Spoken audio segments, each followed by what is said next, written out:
இன்னைக்கு வந்து 2015 அறிவிச்சிருக்காங்க அந்த இடத்துல மணிமண்டபம் வரப்போகுதுன்ட்டு. தமிழக அரசு வந்து அந்த பொறுப்பை எடுத்துருக்காங்க. ரொம்ப ரொம்ப சந்தோஷமா இருக்கு. இது வந்து ஒரு நடிகருக்கு கொடுக்க வேண்டிய மரியாதை விட நடிப்புக்கு கொடுக்குற மரியாதையா நாங்க எல்லாரும் நினைக்கிறோம். ஒரு பெருமையான விஷயம். நிறைய அதுக்கான வேண்டுகோள் விண்ணப்பங்கள் எல்லாமே நடந்துட்டு இருந்தது இத்தனை வருஷமா. பட் அது எல்லாமே உணர்ந்து இன்னைக்கு வந்து அது நிறைவேறும் போது ரொம்ப ரொம்ப சந்தோஷமா இருக்கு, ரொம்ப பெருமையா இருக்கு. Sincerely we thank the Tamil Nadu government and our honourable CM Amma அவர்கள். God bless you with good health and happiness. இந்த ஒரு விஷயம் வந்து the entire fraternity we are proud to share our success, to share our happiness. இதுதான் பதிவு பண்ணணும்னு உங்கள் எல்லாரையும் கூப்பிட்டோம். மேற்கொண்டு ஏதாவது கேள்விகள் கேட்கணும்னா நீங்கள் கேட்டுக்கலாம்.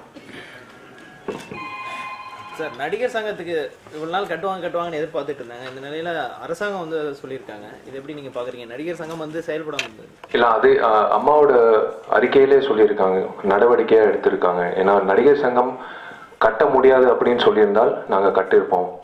ஆனால் அதுவும் சொல்லலை. ஸோ இப்போ வந்து ஒரு 13, அதாவது கொடுக்கப்பட்ட இடம் வந்து 2002 அடையாறில், எல்லாருக்கும் தெரிஞ்ச விஷயம். மறுபடியும் ஞாபகப்படுத்துறேன். இப்போ 2015 13 இயர்ஸ் கழிச்சு நடிகர் சங்கம் கட்ட முடியாது. அந்த விஷயங்கள் எல்லாமே இப்போ பதிவாயிடுச்சு, இப்போ போயிட்டு இருக்கு டெலிவிஷன்ல. அதாவது கட்ட முடியாது அப்படின்னு சொல்லியிருந்தால் நாங்கள் கட்டியிருப்போம், அது கூட சொல்லலை. பட் 10 வருஷமா எந்த ஒரு செயல்பாடு இல்லாமல் அப்படியே வாங்கின நிலத்தை அப்படியே அதே நிலையில இருக்கும்போது இன்னைக்கு வந்து அவங்க முயற்சி எடுத்து, அரசாங்கமே முயற்சி எடுத்து அது கட்டுறது வந்து ஒரு வகையில, அதாவது உங்களுக்கே நான் சொல்லணும்னு அவசியம் இல்லை, த அட்மினிஸ்ட்ரேஷன் ஆஃப் நடிகர் சங்கம் அப்படின்ற ஒரு விஷயத்துல தான் நாங்க எல்லாரும் கேள்வி கேட்டு முன்னுக்கு வந்தோம். இன்னைக்கு அது உதாரணமா நாங்க இப்ப இனிமே நாங்க சொல்லணும்னு அவசியம் இல்லை. நடிகர் சங்கத்தோட அட்மினிஸ்ட்ரேஷன் பத்தி நாங்க சொல்லணும்னு அவசியமே இல்லை. இது குற்றச்சாட்டா இல்லை, இனிமே நாங்க சொல்லணும்னு அவசியம் இல்லை. இது வந்து ஏன் 12 வருஷமா கட்டல, இன்னைக்கு வந்து அரசாங்கமே அது பொறுப்பு எடுத்துக்கிட்டு பண்ணும்போது டெஃபினட்டா உங்களுக்கே அதுக்கான ஆன்சர் உங்களுக்கே தெரியும்.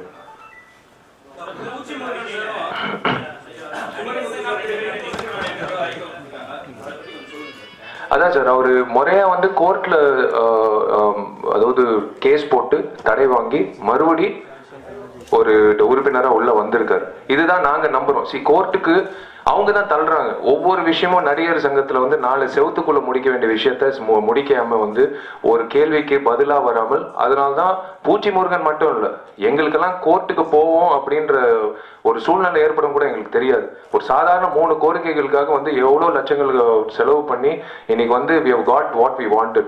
இந்த எலெக்ஷன் பொறுத்த வரைக்கும் நான் சொல்றேன், வென்யூ ஆகட்டும், ஞாயிற்றுக்கிழமை இல்லை விடுமுறை அன்னைக்கு எலெக்ஷன் நடத்தணும். பிளஸ் வாக்காளர் பட்டியல், அதாவது உறுப்பினர்கள், இன்னைக்கு வாக்காளர் பட்டியல், பட் உறுப்பினர் சக உறுப்பினர்கள் எத்தனை பேர் இருக்காங்க, அவங்களோட போட்டோ ஐடி அட்ரஸ் எல்லாமே கேட்கறதுக்கு பதில் வராதனால தான் நாங்கள் கோர்ட்டுக்கு போகணும். So once we go to court we have to abide by the law. So இன்னைக்கு வந்து பூச்சி முருகன் அவர்கள், குமரிமுத்து அவர்கள், காஜா மைதீன், அப்புறம் சுந்தரம் அவர்கள் அத்தனை பேரும் உள்ள உறுப்பினர்கள் வந்திருக்காங்கன்னா அவங்க பக்கம் நியாயம் இருக்குன்றது வெளிப்படையா தெரியப்படுத்திருக்கு.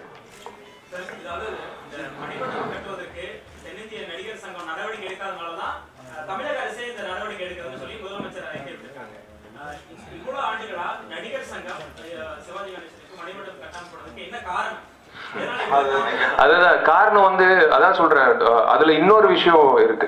2 லட்சம் ரூபாய் தான் நாங்க கட்ட முடியும் அப்படின்னு நடிகர் சங்கம் சார்பா சொல்லியிருக்காங்க. ரோடு போடுறது 4,20,000 ரூபாய் செலவாகும் அப்படின்னு சொல்லும் போது 2 லட்சம் ரூபாய் தான் எங்களால கட்ட முடியும். ஆனா உங்களுக்கே தெரியும், இந்த 3 ஆண்டு அந்த அக்கௌண்ட்ஸ் அப்படின்னு அறிவிக்கும் போது அதுல எத்தனை விஷயங்களுக்கு செலவு பண்ணியிருக்காங்க. நாங்க அதுலதான் அந்த முறைகேடுகள் அப்படின்றது நாங்க வந்து ஆதாரபூர்வமா கேள்வி கேட்கறதுக்கு இது ஒரு உதாரணம். இத்தனை வருஷம் வந்து எத்தனையோ விஷயங்களுக்கு காசு செலவு பண்ணியிருக்காங்க. ஒரு சிவாஜி ஐயா ஒரு நம்ம எங்க எல்லாருக்கும் ஒரு முன்னுதாரணம். எங்க இளம் தலைமுறை மட்டும் இல்ல, சினிமா துறைக்கே ஒரு நடிகரா ஒரு முன்னுதாரணமா இருந்தார் சிவாஜி சாருக்கு. ஒரு பேசிக் விஷயம், அது ஒரு பேசிக் விஷயம். அது பண்ணல, 10 வருஷம் 12 வருஷம் பண்ணல. ஏன் பண்ணலன்றது அதுலயே பதில் இருக்கு. அது அவரு தான் பதில் சொல்லணும்.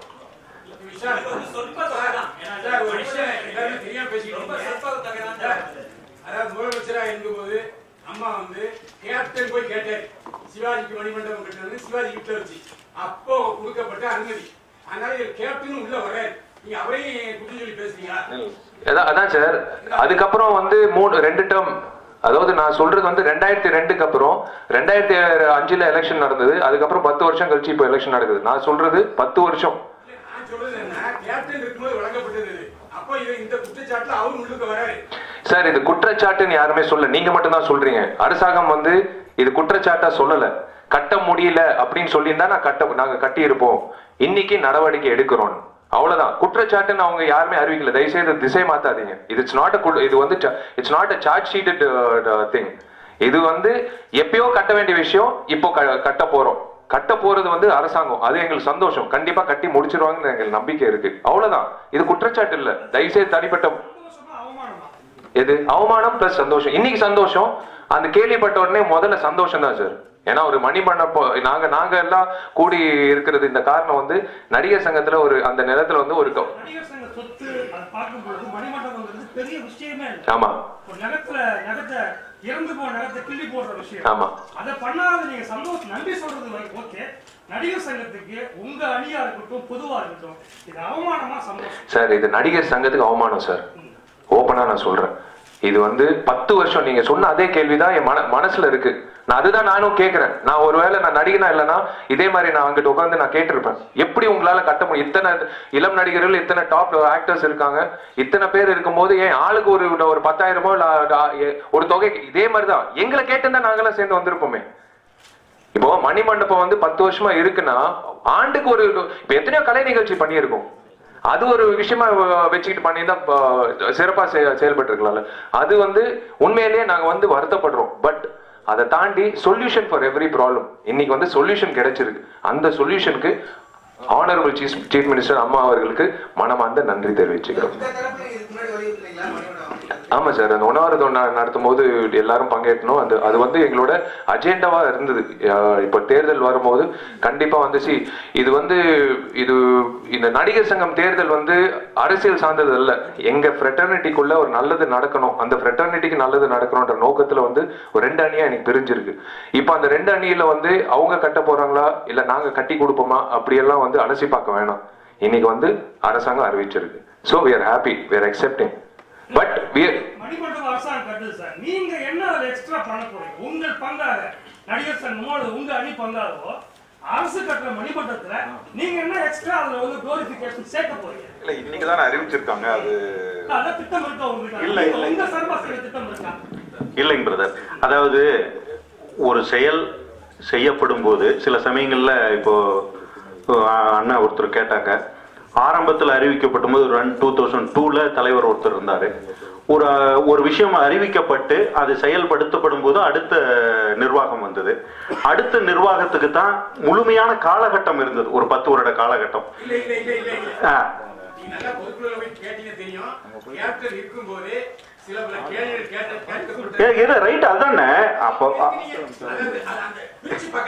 இல்ல பிரிச்செல்லாம் பார்க்கல. இப்ப கேப்டன் இருந்தாலும் சரி, இப்போ சரத் சார் இருந்தாலும் சரி, நடிகர் சங்கம் தான். அது தலைவர்கள் நாளைக்கு நாங்க பொறுப்பு வந்தாலும் பொறுப்புகள் இருக்கிறவங்க யாரோ ஒரு தான். அடுத்தது அந்த கமிட்டியை வந்தாலும் நடிகர் சங்கம்ங்கிறது தான் பொது பேரா இருக்கு. அதனால தலைவர்களை நம்ம குறை சொல்ல போறது இல்லை. அப்படி இருக்கும்போது அந்த நிர்வாகம் அறிவிக்கப்பட்டதில் இருந்து ஒரு மிகப்பெரிய செயலை செய்வதற்கு ஒரு காலகட்டம் தேவைப்பட்டிருக்கலாம், அல்லது திட்டமிடல் தேவைப்பட்டிருக்கலாம். அதான் உண்மையா, அது 2 நிர்வாகம் செய்யலைங்கிறதான இவங்க பேச்சே இருக்கு. ஏன் நீங்க அதை மட்டும் தனியா பிரிச்சு பேசிக்கிட்டு இருக்கு? நீங்க தானே சொல்றீங்க, நாங்க 2 நிர்வாகத்தையும் தான் சொல்றோம். எதுக்கு சார் சார் சார் சார் ஒரே ஒரு நிமிஷம் சார் ப்ளீஸ். இது வந்து ஒருத்தரோட பிறந்த நாள்னா முதல்ல அவருக்கு வாழ்த்துக்கள் சொல்லணும். ஒரு சக நடிகரா, ஒரு நல்ல மனிதர், அவரு போய் வாழ்த்துக்கள் சொல்றதுக்காக தான் நான் போனோம். அதுல போய் வலியுறுத்துறது ப்ளீஸ் தயவுசெய்து. நாங்க வந்ததே வேற, நீங்க தப்பா நினைக்க வேணாம். குறிப்பிட்ட திரு சரத்குமார் அவர்கள், திரு ராதாரவி அவர்கள் அப்படியெல்லாம் நாங்க சொல்ல. நடிகர் சங்கம் செயல்படல, அதுல வைக்கப்படுறோம். இன்னைக்கு வந்து அரசாங்கம் செயல்படுது, அதுக்கு நாங்க பெருமைப்படுறோம். அவ்வளவுதான். That's all, simple. அது இவர் பண்ணாரா இன்னார் பண்ணாரா வேணாம் சார், அது வேணாம் ப்ளீஸ், தயவுசெய்து வேணாம். நிர்வாகமாக தான் பேசப்படுதே தவிர தனிநபர் விவாதம் இல்லைங்க.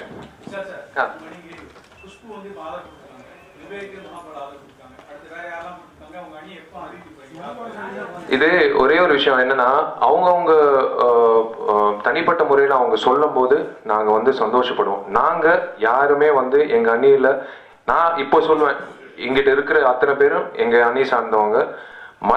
எல்லா உறுப்பினர்களும் சந்திக்கிறோம். எல்லா உறுப்பினர்களுக்கும் ஓட்டு போட வரணும் அப்படின்னு தான் சொல்றோம் தவிர எங்களுக்கு ஓட்டு போடுங்கன்னு நாங்க இன்னி வரைக்கும் கேட்டதில்லை. இப்போ வெளிப்படையா எல்லாரும் வந்து நாங்க விஷால் அணி அப்படின்னு சொல்லும் போது ரொம்ப ரொம்ப பெருமையா இருக்கு, ரொம்ப ரொம்ப சந்தோஷமா இருக்கு. ஏன்னா விஷாலுக்காக ஓட்டு போடல, இந்த அணி வந்து ஏதோ நல்லது செய்ய போது, மாற்றம் தெரிவிக்க போறாங்க அப்படின்ற நம்பிக்கையில அத்தனை பேரும் சொல்றாங்க. ஸோ அவங்க சார்பா சொல்லும் போதுதான் நான் ஏத்துப்பேன் தவிர நான் தனிப்பட்ட எங்க அணி சார்ந்தவங்க அத்தனை பேரும் யாருமே இவங்க வந்து எங்க அணி, இவங்க எங்க அணி இல்ல அப்படின்னு நாங்க சொல்ல போறது இல்லை.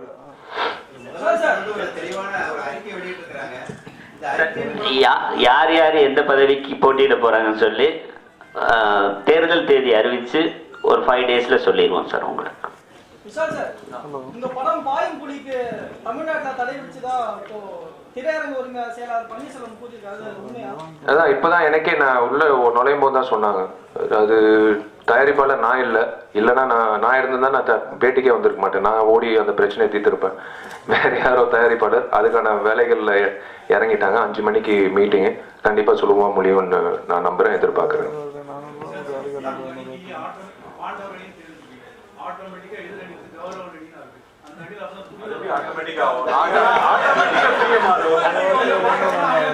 அப்படி நாங்க நினைச்சல. ஒரு பொது விஷயமா ஒரு நில பிரச்சனைக்காக போராடின ஒரு அணிங்கிறதுனால ஒரு காரணம் ஒரு ஃபீல் கிரியேட் பண்ணி 5 பேர் இருக்கோம் பாரம்பரியத்துல. எங்களுக்கு அதான் இன்னைக்கு வந்து நாங்க ஒரு எங்க சார்ந்த அந்த இடம், அந்த நடிகர் சங்கம் இடம் 19 கிரவுண்ட் அபிபுல்லா ரோட்ல இதே மாதிரி ஒரு கட்டடம், அதாவது கட்டணம் வரணும் அப்படின்ற எதிர்பார்ப்புடன் இந்த எலெக்ஷன்ல இறங்க போறோம். அதுதான் எங்களோட நோக்கம். ஸோ கண்டிப்பா எம்ஜிஆர் அவர்கள் வேர்வை சிந்தி கஷ்டப்பட்டு நாடகத்துல நடிச்சு அதுல வர பணத்துல வந்து ஒரு கட்டடம் கட்டினாங்க, அது இடிக்கப்பட்டது. அதே இடத்துல சிவாஜி சாரும் எம்ஜிஆர் அவர்கள் சச்சுவமா நிறைய மூத்த நடிகர்கள் நடிகைகள் எல்லாம் கஷ்டப்பட்டு அந்த இடத்துல வந்து ஒரு கட்டடம் கட்டினாங்க. அந்த கட்டடம் இன்னைக்கு இல்லை. அந்த இடத்துல அதே மாதிரி எங்களுக்கு சார்ந்த ஒரு கட்டடம் வரணும் அப்படின்ற நோக்கத்துல நாங்க வந்து கேள்வி கேட்டோம். 3 வருஷம் ஆச்சு. இன்னைக்கு எலெக்ஷன் வந்துருச்சு. எலெக்ஷன்ல ஜெயிச்சுதான் அதை செயல்பட முடியும். அது வந்து we can bring it to existence அப்படின்ற சூழ்நிலை வரும்போது தான் நாங்க எலெக்ஷன்ல நிக்கிறோம். கண்டிப்பா we are looking forward. இன்னைக்கு வந்து மணிமண்டபம், சிவாஜி சார் மணிமண்டபம்ன்றது ஒரு நல்ல ஒரு விஷயம். we are also looking forward. எங்க நடிகர் சங்கத்திலையும் அதே மாதிரி ஒரு நல்ல பில்டிங் வரும், எங்க ஃப்ரெட்டர்னிட்டிக்கு சார்ந்த ஒரு பில்டிங் வரும்ன்ற நம்பிக்கையில நாங்க ராவு பகலா உழைக்கிறோம். எலெக்ஷன்ல நிக்க போறோம், ஜெயிக்க போறோம். நன்றி, வணக்கம். தமிழக முதலமைச்சர் வந்து ஒரு தெளிவான அறிக்கை கொடுத்திருக்காங்க. இது மூலமா வந்து அவர் உங்கள் அணிக்கு ஆதரவா ப்ளீஸ், அது நான் தான் இப்பதான் சொன்னேனே. அதான் ஓட்டு அன்னைக்கு எத்தனை பேருக்கு இந்த 2 அணிக்கு யார் யாருக்கு ஓட்டு விழுது அப்படின்றதுதான் எங்களோட கணிப்பு. ஆதரவு கேட்டு நாங்க இப்போ வரைக்கும் ஒவ்வொருத்தர்கிட்ட எங்களோட நோக்கம், இப்ப நாங்க எப்படி 3 வருஷமா நான் எத்தனையோ முறை உங்களை சந்திச்சிருக்கேன். ஒவ்வொரு வாட்டி நாங்க வந்து சொல்ற ஒரே விஷயம் வந்து அந்த கட்டடம் வரணும், அவ்வளவுதான். நாங்க எதுவுமே அந்த நாற்காலியில வந்து நான் அந்த போஸ்ட்ல உட்காரணும், இல்ல நாஜர் சார் அந்த போஸ்ட்ல உட்காரணும் நாங்க என்னைக்குமே சொன்னதில்லை.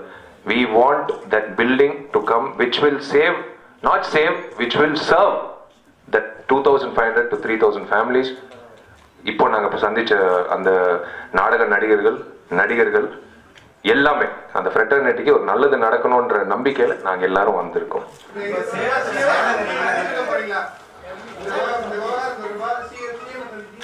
அப்பாயின்மெண்ட் ஏற்கனவே கேட்டோம். அப்பாயின்மெண்ட் எப்போ கொடுக்குறாங்களோ கண்டிப்பா அம்மாவை சந்திப்போம், டெஃபினட்டா சந்திப்போம்.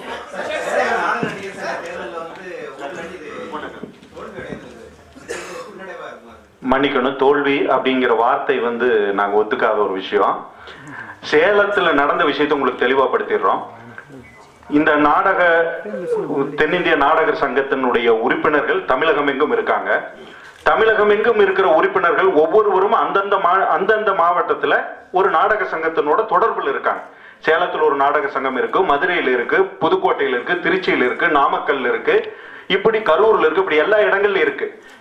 அங்க இருக்கிற உறுப்பினர்கள் 200 பேர் அந்த நாடக நடிகர்கள் உறுப்பினர்களா இருக்காங்க. அதுல 100 பேர் தான் இந்த தென்னிந்திய நடிகர் சங்கத்துல உறுப்பினரா இருக்காங்க. ஆனா 200 பேர் அங்க இருக்காங்க. அந்த லோக்கல்ல நடக்கிற நாடக தேர்தல்கள் அனைத்தும் அங்க இருக்கக்கூடிய பிரச்சனைகள் அங்க இங்க இல்லாத உறுப்பினர்களால் அவங்க தேர்ந்தெடுக்கப்படுறாங்க. அதுதான் அங்க நடக்கிற விஷயம் 207ல. அதே போல நாங்க இந்த தேர்தலுக்காக வெளியூர்களில் போய் நாங்க ஓட்டு கேட்கணும் அல்லது கலைஞர்களை சந்திக்கணும் அப்படின்னு முடிவெடுக்கும் போது இங்க இருக்கக்கூடிய ஏற்கனவே இருந்த நிர்வாகம் தலைமையின் கீழே அங்க ஒரு பெரிய போராட்டமே இருந்தது. நாங்க அங்க போய் சந்திக்கவே கூடாது, வரவே கூடாது அப்படின்னு பொய் கேஸ் எல்லாம் நாமக்கல்ல எங்க மேல கொலை கேஸே போடப்பட்டிருக்கு. அந்த அளவுக்கு அது ஒரு பெரிய தூண்டுதல் மேல இங்க வந்தா தீக்குளிச்சுக்குவோம் அப்படின்னு எல்லாம் தூண்டப்பட்டாங்க. ஆனா நாங்க அங்க போய் உறுப்பினர்களை சந்திக்கணும். இந்த சந்திக்கிறதுக்கு எதுக்கடா இவ்வளவு பெரிய போராட்டம், இவ்வளவு பெரிய எதிர்ப்பு, ஆச்சரியமா இருக்க அப்படின்னு அங்க எங்களுக்கு வேலை செய்யறதுக்கு ஒருத்தர் கூட கிடையாது உண்மையை சொல்ல போனா. ஆனா நாங்க துணிஞ்சு அங்க போய் இருந்த ஒரு 20 பேர் 30 பேர் எங்களை நம்பி வந்தவர்களை தான் முதல்ல நாங்க சந்திச்சோம். எல்லா இடங்கள்லயும் நேரில் போய் இப்ப பேசுறது போலவே ஒரு மேடைகள் கூட பத்திரிகைகளும் தொலைத்தொடர்பும் இல்லாத மேடைகளை நாங்க பேசுனதே கிடையாது.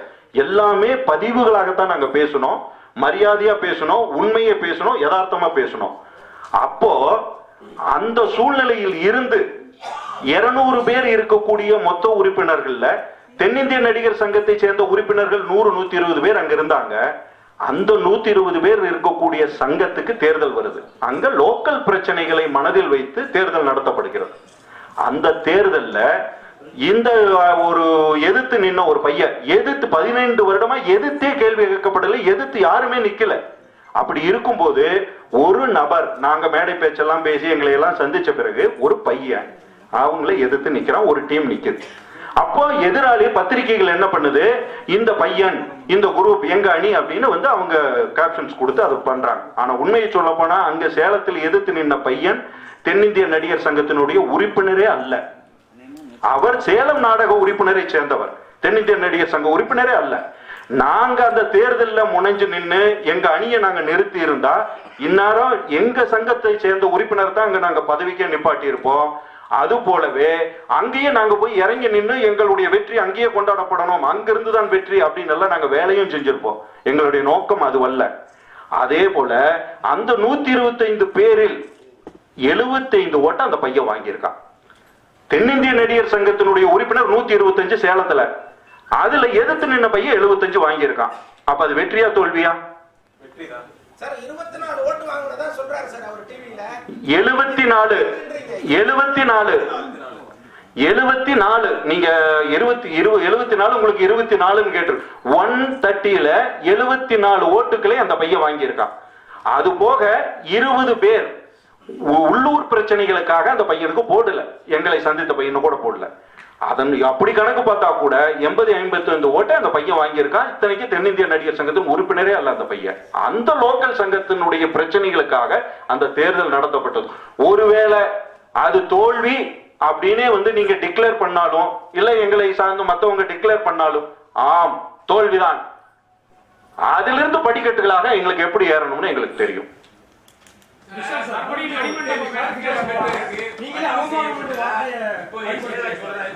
அரசு மணிமண்டபம் கட்டட்டும். அரசு மணிமண்டபம் கட்டட்டும். உங்களுடைய பங்காக அரசோட ஒரு புரிந்துணர்வு ஒப்பந்தம் போட்டுருக்கு. எக்ஸ்ட்ரா குளோரிபிகேஷன் நடிகர் சங்க சாப்பா அந்த மண்டபத்துக்கு பண்ற மாதிரி திட்டமிடுவீங்களா சார்? நடிகர் சங்கத்துல முதல்ல நாங்க தேர்தல் வந்ததுக்கு அப்புறம் ஜெயிச்சு அதுக்கு நான் பதில் சொல்லுவேன்.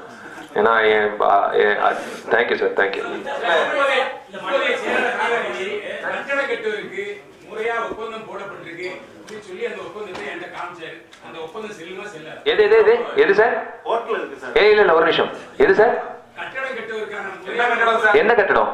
நடிகர் கட்டடம் எங்க உங்ககிட்ட இருக்க? இப்போ இல்ல என்கிட்ட காமிச்சாரு. நானும் உங்களுக்கு சரி வாங்கிட்டேன். சரி, அதுல என்ன ஒரு நிமிஷம் என்ன சொல்ல வரீங்க? அதாவது கட்டடம் கட்டப்படுவதற்கு ஏன் காலதாமதம் கேட்டேன். அது சொன்னார் 2 வருஷம் வந்து கேஸ்ல போயிடுச்சு, நிச்சயமா கட்டடம் கட்டுவோம், அதுக்கான தஸ்தாவேஜுகள் இருக்கு, பத்திரம் பாருங்க அப்படின்னு சொன்னேன். சரி, பத்திரம் இருக்கு அப்படியே நிக்குது. அண்ணா கேஸ்ல வந்து ஸ்டே கொடுத்துருக்காங்க கோர்ட்ல. ஏன் கொடுத்தாங்கன்னா ட்ரஸ்டிங்கிறவங்க 9 பேர் கையெழுத்து போட்டாதான் எதுவுமே செல்லும். இங்க 2 பேர் தான் கையெழுத்து போட்டிருக்காங்க. அது செல்லாதுன்னு சொல்லிதான் ஸ்டே கொடுத்துருக்காங்க. அப்ப அந்த பத்திரம் செல்லுமா செல்லாதான் நீங்க சொல்லுங்க. இல்ல அந்த கேஸ் முடிஞ்சிருச்சு. முடியலைங்க, அந்த கேஸ் நடந்துட்டு தாங்க இருக்கு, ஓபனா தான் இருக்கு. அப்பயே கட்டணம் கட்டல, சிம்பிள். ஸ்டே கொடுக்குறீங்கள அப்ப கேங்க ஸ்டே எப்ப கொடுப்பாங்க? பிரச்சனை தாங்க ஸ்டே கொடுப்பாங்க.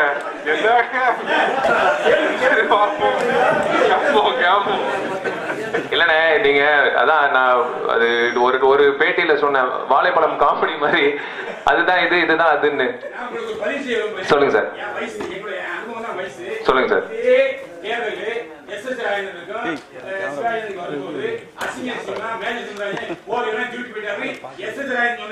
சரி சரி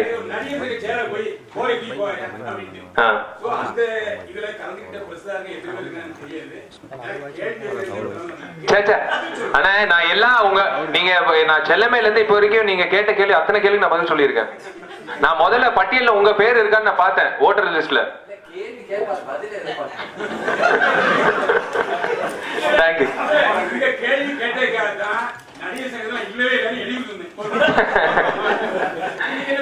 இல்ல இல்ல நீ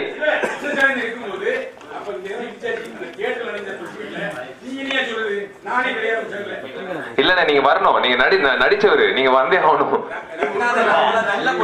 அதாவது எல்லாருக்கும் தெரியும் அண்ணன் எவ்வளவு பெரிய சிறந்த நடிகர் சொல்லி, அவரே ஒரு சங்கத்தை வேணான்னு வந்திருக்காருன்னா அப்ப சங்கம் எப்படி நடந்துகிட்டு இருக்குன்னு பாத்துக்கங்க.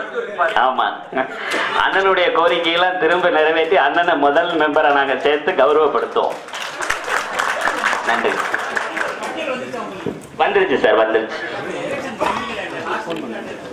செப்டம்பர் 27 அன்அபிஷியலா பண்ணியிருக்காங்க சார். இன்னும் ஒரு 2 daysல ஃபைனல் ஆயிடுச்சு.